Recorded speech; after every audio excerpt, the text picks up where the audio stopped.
Elon Musk and Andrew Tate. Two wildly different men that operate in different spheres, yet they're quite similar.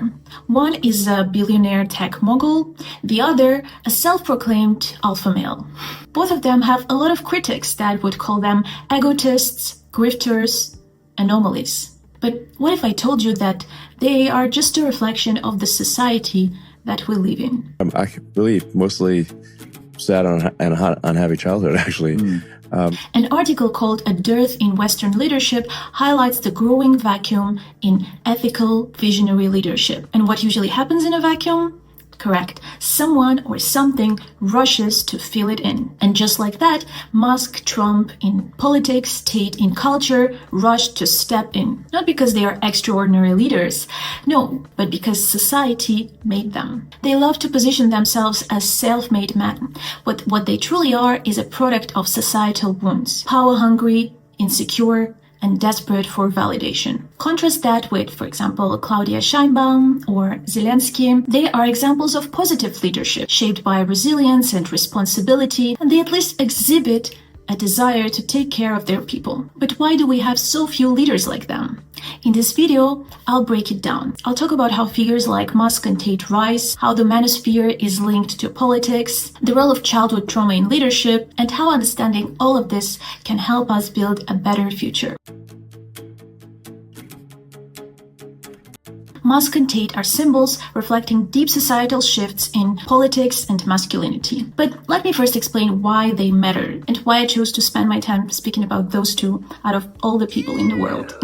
Elon Musk has been all over the news recently, and since acquiring Twitter and basically ruining it, he has dismantled moderation, brought back banned accounts, and turned the platform into a hub of hate and misinformation. Studies suggest that right-wing figures on X are algorithmically favored, which raises concerns about Twitter's and Musk's unchecked influence. But beyond social media, Musk has been enjoying a lot of geopolitical influence. His control over Starlink, Ukraine's military internet provider, highlights the risks of placing critical infrastructure in private hands. A single decision from him can enable or cut off wartime communication. Did you see his recent feud with the Polish politician Sikorski? No good leader with a healthy self-esteem would get into a school fight calling someone a small man. So childish. But anyway, moving on. And finally, we can't ignore how Musk sparked outrage for his Nazi salute, promoting anti-Semitic figures on X, and endorsing Nazi parties all over the world. Meanwhile, his involvement with the Deutsche Department has led to concerns about his unlimited power over governmental decisions and citizens' personal information. Now let's take a look at Andrew Tate. Convicted of human trafficking and abuse, he likes to brand himself as the ultimate alpha male. Strong, powerful, dominant, and rich. At least that's what he likes to think about himself. His rise was fueled by social media, where his message of hyper-masculinity attracted a lot of young, impressionable viewers. But his influence doesn't stop at culture. His rhetoric is directly linked to dangerous political ideologies. Studies from Monash and Coventry University show that Tate's content acts as a connective tissue between toxic masculinity and far-right politics. His conspiratorial claims, like Satanists rule the world and Western governments are controlled by evil child abusers, push impressionable young men towards extremism. So he isn't just an influencer, he's an ideological salesman that disguises extremism as empowerment. But what unites figures like Musk, Tate, but also Trump, Putin, Netanyahu, Milei, is wounded leadership. Psychologists and leadership studies suggest that a lot of high-profile figures operate from unresolved traumas. They claim that leaders that haven't confronted their wounds often lead with control, demand loyalty, and lash out at dissent. The Global Initiative for Justice, Truth, and Reconciliation argues that effective leadership requires self-awareness and healing. Because without it, leaders, whether they are in politics, business, or culture, perpetuate cycles of harm rather than transformation. For example, Andrew Tate's message is rooted in personal pain. If a guy who wanted to have days off all the time, he never would have got important enough in the first place to attract a woman like you. And that is the reality. As a man, it's player versus player. It's ultimately competitive. And as a man, you have to outcompete the other men who are prepared to get up and do it anyway. That's how it works. There's no such thing as saying, I'm sad, I need 2 weeks off. Not as a man if you want to be important. Maybe as a chick, you can always put more foundation on and be hot again. Great. Not as a man. If you want to be important as a man, you have shit to do. You have duties This is how it exists. This is how it's always been. When I watch his controversial videos, all I see is a deeply insecure man with a wounded child that seeks for validation and love, but just can't get it because he has all of these walls around him. He usually speaks of struggle and dominance because that's how he copes with his pain. Musk, meanwhile, frames himself as a disruptor, but his leadership choices reflect more emotional reactivity rather than strategic vision. Him lashing out on random people on the internet just shows how much healing he still has to do. Wait, stop. You hope... don't advertise. You don't want them to advertise? No. What do you mean? If somebody's gonna try to blackmail me with advertising, blackmail me with money, go yourself. But... Go yourself.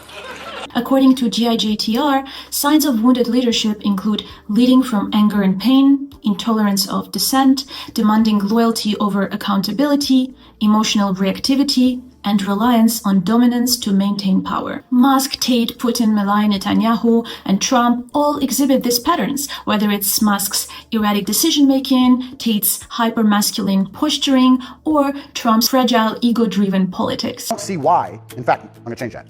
I don't see how you can put such importance on how you feel as a man because it makes you non-competitive. In preparation for this video, I've been watching videos by Dr. Kirk Honda. He has an amazing series analyzing Trump's and Andrew Tate's childhood traumas and how they have manifested in their adulthoods. And I can't emphasize how insightful those videos have been for me, so I would definitely recommend you to watch them. I will link them down below. As a strong believer in attachment theory, Dr. Honda argues that childhood traumas shape people's leadership styles, just like they shape everything else in our lives. Each of these men endured environments that fostered insecurity and a deep need for validation. For example, Elon Musk grew up with an abusive father, bullying at school, and a very violent environment in South Africa. His lack of power and control in his childhood have manifested in his deep need for validation and control at the present time. One potential conceptualization is that Elon is invisibly loyal to his father, Errol, by exhibiting and having a pattern of demon mode that is described by a very close biographer and maybe others, that is identical to the way his dad would behave. At the very least, you would say you could learn that, right?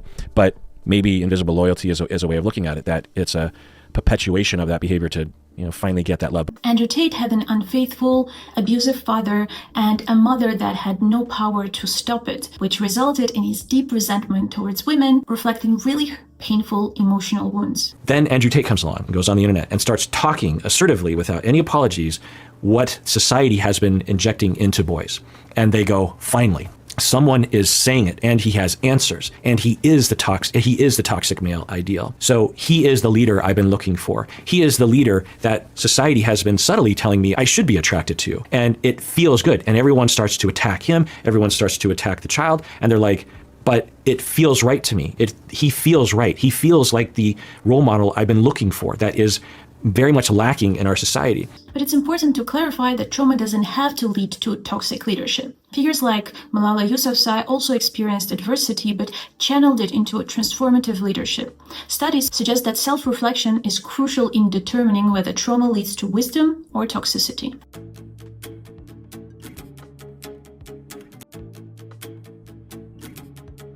And the reason why such toxic figures are surfacing is the state of our world. We have the deeply entrenched patriarchy and all the toxicity that comes with it. We have the intense political polarization, as well as the precarious economic, social, and geopolitical state of the world. A lot of young men feel lost. On one hand, they feel obliged by the patriarchal standards to be successful, wealthy, to provide for women, to seem strong and not emotional. On the other hand, they're facing all the adversities that we have currently in the world. In some cases, they feel marginalized and isolated. All of this creates a breeding ground for the Manosphere and right-wing politics. Then we have the fragility of democracy and the world order with the crumbling dominance of the US. All of this leads to a leadership that thrives on insecurity, ego, and dominance, harming our society. All of this is further perpetuated by social media echo chambers that amplify their influence. Apart from that, mainstream rejection of certain ideas also pushes people towards those ideas. So, for example, when ideas like masculinity, free speech,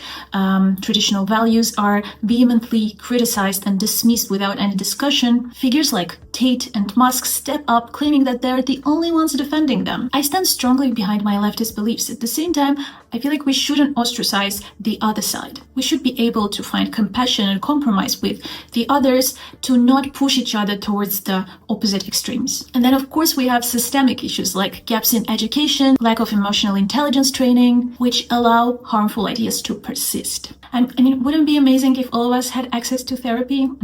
Because if young men had better tools to process their emotions and form healthy identities, they wouldn't need a strong man to follow. To be able to fix all of those issues, we need to ask questions like, what values are we prioritizing? And how do we create better leaders? And let me clarify, understanding how and why these men came to be who they are doesn't mean we're justifying or excusing their behavior. Musk, Tate, Trump, Putin, Netanyahu, Maduro, Milei, and so many other global leaders need to be held accountable for their actions. But we also need to recognize that they are products of generational trauma.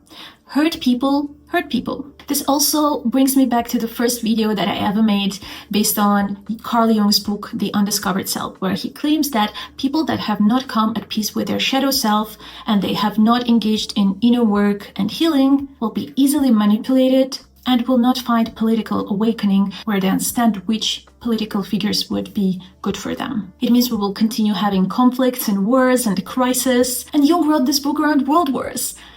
Are we never going to learn?